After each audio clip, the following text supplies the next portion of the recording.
लहसुन और प्याज क्यों नहीं खाना चाहिए? प्याज और लहसुन का जन्म गंदगी से हुआ, राक्षस के मल से हुआ। कुछ ऐसे साधक हैं कि हम प्याज नहीं प्रयोग करते, हम लहसुन नहीं खाते। दर्शकों, हिंदू समाज में ये धारणा बनी हुई है कि लहसुन प्याज नहीं खाना चाहिए। अगर हमें भगवान की भक्ति करनी है तो लहसुन प्याज को हाथ तक नहीं लगाना चाहिए। ऐसे ही बहुत से गुरु, बाबा और कथावाचक भी हैं जो अपने शिष्यों को लहसुन प्याज का सेवन करने के लिए मना करते हैं। इसीलिए बहुत से व्यक्ति भक्ति मार्ग से पीछे हटते हैं। कुछ कहते हैं कि लहसुन प्याज खाने से क्यों मना किया जाता है, और कुछ लोग ऐसे भी हैं जो भगवान प्राप्ति के लिए, भगवान की भक्ति के लिए, भगवान को खुश करने के लिए लहसुन प्याज को छोड़ देते हैं। लेकिन दर्शकों, सवाल अब ये आता है कि क्या वाकई में भक्ति करने वाले व्यक्तियों को लहसुन प्याज का सेवन नहीं करना चाहिए? और अगर ऐसा है तो सिर्फ लहसुन प्याज ही क्यों?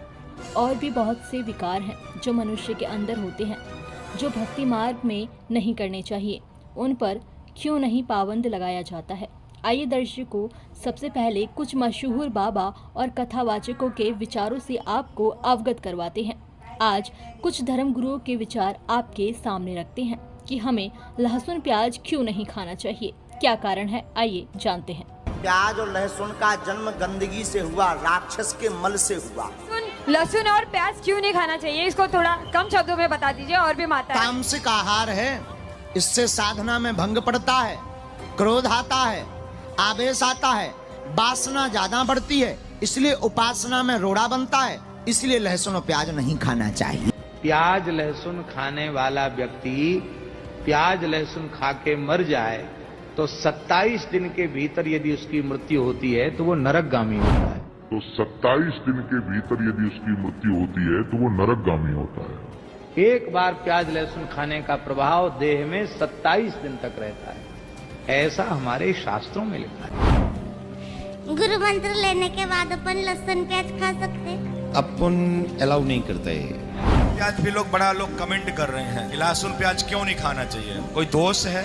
आखिर क्या है, क्यों नहीं खाना चाहिए? कहते हैं लहसुन प्याज कोई दोष नहीं है, मैंने तो कहीं ऐसा नहीं पढ़ा। वो तमोगुणी होने के कारण, तम माने उत्तेजना, क्रोध, दोष, कहते हैं ना वासना, उसको खाने के बाद काम वासना, क्रोध आदि अनेक प्रकार के दुर्गुणता मन में विचार आते हैं। तमोगुणी है, तम माने क्रोधी है, इसीलिए लहसुन प्याज नहीं खाना है। तो आप बोलना है। आप खाती हैं लहसुन प्याज? हाँ जी, खाते हैं। तो ऐसा है कि लहसुन प्याज आप छोड़ दें? आज छोड़ देंगे जी, घर जाके आज छोड़ देंगे। कहते हो कि प्याज और लहसुन का त्याग कर दें, तो इसमें दोष का है? मुझे नहीं समझ में आया अभी तक कि प्याज और लहसुन में दोष का है। वो जमीन में उगता है, जैसे आलू उगते हैं, मूली उगता है, वैसे। तो हमारे जो भाव दूर करें। प्याज और लहसुन इसलिए नहीं पाई जाती क्योंकि प्याज और लहसुन का जन्म गंदगी से हुआ, राक्षस के मल से हुआ, इसलिए वो गंदक, उससे दुर्गंध बहुत आती। तुमने देखा होगा खा के, मोह बसात अगर बगल में वो खा के बैठ जाए, अलग मोह बसात। तो देवता अगर आना भी चाहे तो दुर्गंध के कारण देवता आ नहीं पाते हैं, हनुमान जी की कृपा हो नहीं पाती है, क्योंकि वो राक्षस के मल से प्रकट हुई है। इसलिए प्याज और लहसुन खाना वर्जित है। ये प्याज लहसुन आदि तमोगुणी वस्तु, संतों ने इसकी निंदा की है, इसको निषेध किया है, मान जाना चाहिए जहाँ तक हो सके। दर्शकों, अभी आपने कई कथावाचकों के विचार सुने, कई बाबाओं के विचार सुने। सभी की अपनी अपनी एक अलग कहानी है, जिस कहानी के आधार पर ये बाबा अपने शिष्यों को लहसुन प्याज खाने से मना करते हैं। आइए दर्शकों, अब आपको संत रामपाल जी महाराज के विचार सुनाते हैं कि क्या संत रामपाल जी महाराज भी अपने अनुयायियों को लहसुन प्याज खाने के लिए मना करते हैं।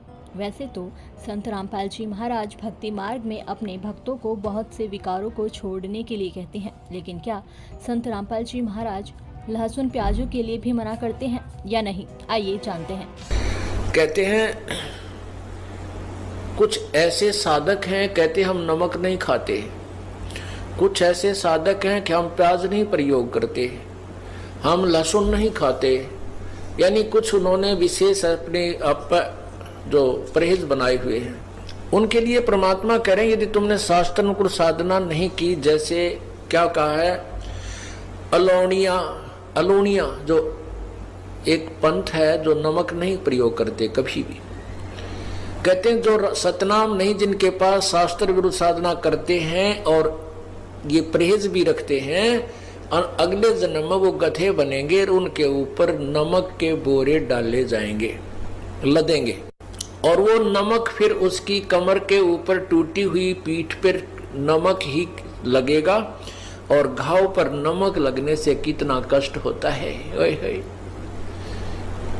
एक एक लाइन की पंक्ति की जो एक एक पंक्ति को समझने के लिए, इस तत्व ज्ञान के पंक्ति को समझने के लिए बहुत गहराई में जाना पड़ता है। और पुण्यात्मा इन बातों में विचार करो, गहराई से सोचो, हृदय के अंदर समाओ इस बात को जो परमात्मा हमें बार बार ये संदेश इस दास के माध्यम से पहुंचा रहे हैं। तो आपने इसके ऊपर बहुत गहनता से विचार करना चाहिए।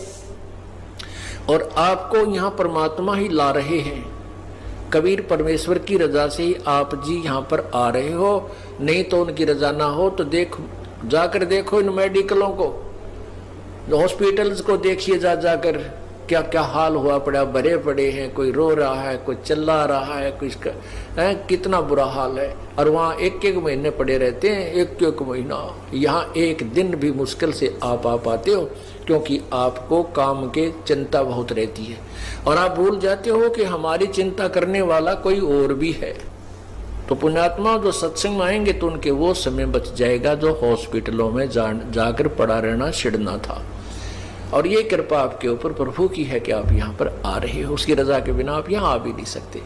उसकी रजा कब होगी? जब आपकी सच्ची श्रद्धा से उससे प्रार्थना करोगे, रोगे उसके आगे, प्रभु हमें भी कुछ समय दो, हम आपकी महिमा सुनने के लिए सच्चे दरबार में पहुंच सकें। जब हृदय से मांगोगे तो वो रास्ता भी वही निकालेगा आपके। आप ऊपरले मन से कहते रहोगे तो नहीं आ पाओगे, कोई न कोई आंट अडांस बनी रहेगी। और आंट अडांस भगवान बिना ठीक नहीं हो सकती, ये तो अंडरस्टूड है। क्योंकि जब राजाओं के भी आंट अडांस बनती है, उनके भी कोई कार्य रुक जाते हैं, तो वो भी संत भगवान की तरफ चलते हैं, संतों को ढूंढते हैं कि हमारा ये कार्य सिद्ध हो। तो इसलिए हम क्यों ना पहले ही उस हॉस्पिटल में पहुंच जाएं, उस परमात्मा के दरबार में पहुंचे जहां से हमारे सब कार्य आंट अडांस ठीक हो जाए। तो यहाँ क्या बताते हैं, झरने बैठते हैं मूड जिम पंचग्रासम रूड। कई पानी कमा बैठ जाते हैं, ऊपर से एक मटका भर कर पानी का उसके अंदर सुराख कर देते हैं कई, और फिर उसके अंदर मटके डालते रहते हैं 2-3 घंटे तक। वो ऐसे रिहर्सल करता है। कुछ वैसे जाकर के जल में खड़े होकर के, जहाँ से झरने ऊपर से गिर रहे हैं, वहां खड़े होकर सर्दियों के समय में वो बर्फ जैसे पानी में खड़े होकर के भक्ति करके दिखाते हैं। तो आम व्यक्ति ये सोचता है कि ये है वही भगत, ये है सही संत, इतनी सर्दी में और ऐसे ठंडे पानी में 2-3 घंटे से खड़ा है, ओहो। तो उसके लिए बताते हैं, झरने बैठते हैं मूड, वो मूर्ख हैं जो इस तरह की साधना करते हैं। और जिम में पंचग्रासम रोड, कुछ एक ऐसे हैं कि हमने तो बस 5 ग्रास ही खाने हैं, उसमें कितना ही खाया जाए उससे अधिक हम आहार नहीं करते।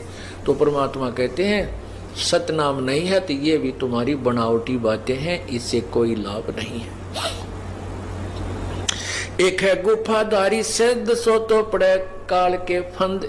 एक गुफाओं में बैठे हैं और उनको सिद्ध मानते हैं, सिद्धि तो आ जाती है। सिद्धि तो ये हमें चाहिए ही नहीं।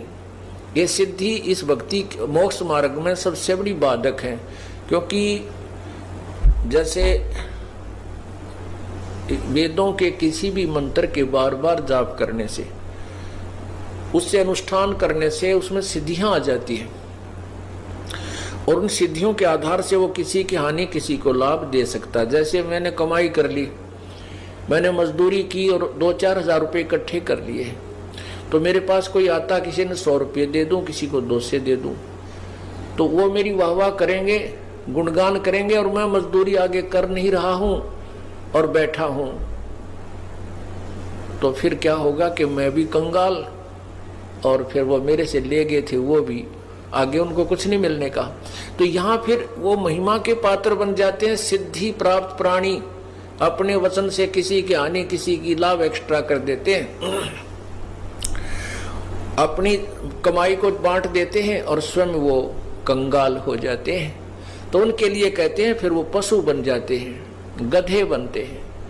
एक है गुफाधारी सिद्ध सो तो पड़े जम के फंद, वो भी काल के जाल में फंसा रहेगा। जो गुफाओं में बैठा सिद्ध कहलाता है, दुनिया उसके दर्शन के लिए बाहर खड़ी रहती है। अर्पण करें बहु आचार पोथी लिए खरका बार, चिन्या नहीं रमता राम कुटन बहुत हुए बेकाम। अवगत आप है लोलीन खोजी खोज कर आकीन, पैरे मुद्रा एक कान जोगी जोग का ना जान। कुछ ऐसे हैं एक कान में वो पहनते हैं गोल गोल मोटा है, उसको मुद्रा बोलते हैं, और कुछ दोनों में पहन लेते हैं, कनपाड़े कहलाते हैं। कहते इनसे लाभ नहीं। परमात्मा की भक्ति अगर आपको करनी है तो शास्त्र अनुकूल पूरे संत से प्राप्त करके ही कीजिए। कनपटिया कलंदर कूर अवगत साहेब महल साहेब दूर, भरमी भरम की बाजी कबूले पंडिता का जी है। भरमी भरम की बाजी कबूले पंडिता का जी। दोनों धर्मों के ये गुरु लोग पंडित और काजी दोनों ही तत्व ज्ञान से अपरिचित हैं। ये भी मनमुखी साधना ही जनता को बता रहे हैं। सन्यासी उदासी जान पाया नहीं सतगुरु ज्ञान, सन्यासी उदासी जान पाया नाही सतगुरु ज्ञान। सतगुरु का ज्ञान, तत्वदर्शी संत का ज्ञान उनको नहीं मिला। ये सभी व्यर्थ हैं, उदासी भी और सन्यासी भी। इनको यथार्थ भक्ति का ज्ञान नहीं है। मौनी मौनिया रहते के दो जग धुंध में बहते, पौनी पन पवन पौनी करें पवन उपास नाम बिन तोड़ते हैं श्वास। पटन घाट से नहीं प्रीत जिनको कहे कौन अतीत, बजरी बांधते हैं सोए कहीं नहीं, कहीं बिन बंदगी क्या हो, कहो बिन बंदगी क्या हो।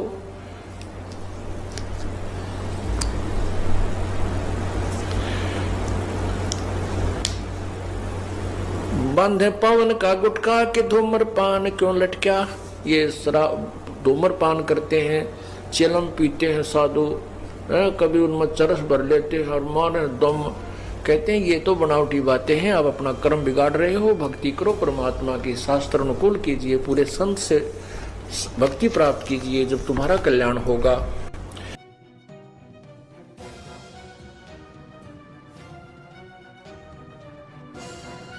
तो दर्शकों आज की वीडियो में सिर्फ इतना ही। फिर मिलते हैं एक और नई वीडियो के साथ। दर्शकों इस वीडियो के बारे में आपकी क्या राय है हमें कमेंट बॉक्स में ज़रूर बताइए। अगर आपको ये वीडियो अच्छी लगी हो तो वीडियो को लाइक ज़रूर कीजिए।